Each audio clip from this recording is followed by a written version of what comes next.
Je vais vous présenter les comptes financiers 2020. Commençons par les charges. Nos charges d'exploitation, d'un montant de 302 988 € sont inférieures à 2019. Cela vient principalement du fait de l'arrêt de nos activités liées à la pandémie de Covid-19. Les taxes, d'un montant de 62 522 € sont inférieures à 2019. Les charges de personnel, d'un montant de 1 283 090 € sont également inférieures à 2019. Cette diminution est justifiée par l'activité partielle dans l'ensemble de nos secteurs touchés par la pandémie et plus particulièrement pour la petite enfance, l'enfance et la jeunesse. Les diverses charges de gestion courante sont de 114 683 €. Elles sont constituées des droits d'auteur pour 1 638 €, des pertes sur les usagers pour 635 €, des dotations pour amortissement et des risques pour emploi pour 16 369 €, ainsi que des fonds dédiés de 12 089 € pour la ville de Changé et 83 952 € pour la communauté de communes. Les charges supplétives, qui correspondent aux dépenses engagées par les collectivités, sont données à titre indicatif et estimées à 340 677 €, car à ce jour, elles ne nous ont pas été communiquées. La valorisation du bénévolat est de 43 742 €. Elle est en diminution par rapport à 2019, due à la baisse des activités, mais en augmentation sur la gouvernance. Et maintenant, passons aux produits. Les recettes occasionnées par la vente de produits sont de 308 518 €. Elles sont bien évidemment inférieures à 2019 du fait de l'arrêt de nos activités. Afin de compenser la perte des recettes famille sur les multi-accueils dus au confinement, la Caisse d'allocation familiale nous a accordé une aide Covid-19 exceptionnelle que nous retrouverons dans les subventions d'exploitation. Les subventions d'exploitation de 1 354 364 € sont en diminution par rapport à 2019. Et maintenant, dans un ordre choisi, commençons par l'État pour 7 820 €, en diminution du fait de la fin des contrats aidés. Le département pour 8 545 €, le Pays du Mans pour 3 169 €. Avec leur accord, le complément de ces subventions est reporté sur les projets 2021. La subvention de la communauté de communes, 707 641 €, est inférieure au budget. Il a été tenu compte dans ces versements de l'arrêt de nos services.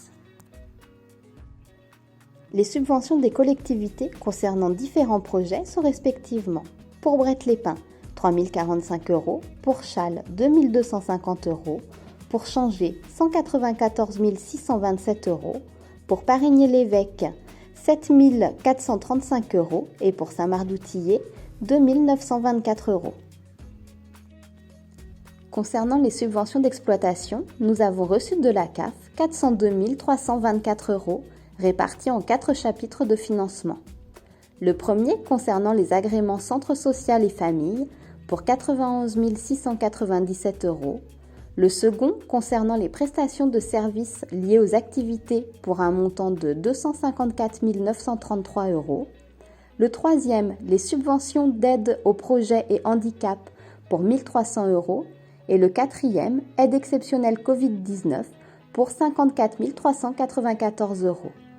La MSA a également versé 11 584 €, ainsi que la CARSAT pour 3 000 € sur le secteur famille. Concernant les autres produits, nous retrouvons les adhésions d'un montant de 10 704 € en diminution par rapport à 2019, ainsi que les dons exceptionnels pour 1 213 € correspondant aux participations des usagers aux ateliers. Les transferts de charges sont composés des remboursements de formation pour un montant de 4 255 €, en nette diminution due à des reports de formation sur 2021 et de l'activité partielle versée par l'État pour un montant de 59 726 €.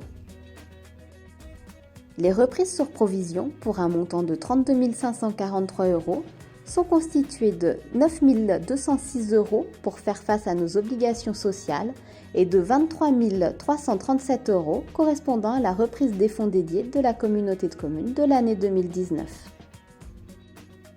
Nos produits financiers pour un montant de 834 €.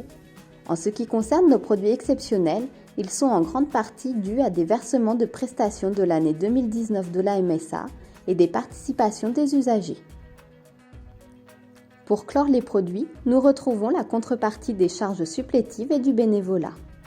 Pour conclure, nos recettes totales sont de 2 166 796 € et nos dépenses de 2 147 702 €. De ce fait, nous enregistrons un résultat positif de 19 094 €.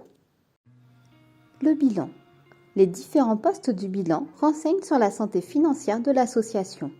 Au 31 décembre 2020, le bilan a été arrêté à la somme de 660 426 €. Commençons par le passif. Les fonds propres de l'association, ou fonds associatifs, sont de 98 616 €. Ils sont en augmentation dû au résultat positif de l'année. Nos provisions pour risques et charges sont de 155 808 €. Les dettes pour un montant de 406 002 € sont en légère augmentation, à remettre en relation avec l'augmentation des fonds dédiés pour un montant de 96 040 €. Et maintenant, passons à l'actif. L'actif immobilisé est de 2 788 €. Celui-ci est en diminution du fait qu'il n'y ait pas eu d'investissement sur 2020. L'actif circulant est constitué des stocks et des créances pour 173 323 €. Nous retrouvons les charges constatées d'avance pour un montant de 3 885 € et nos comptes en banque pour un montant de 480 429 €.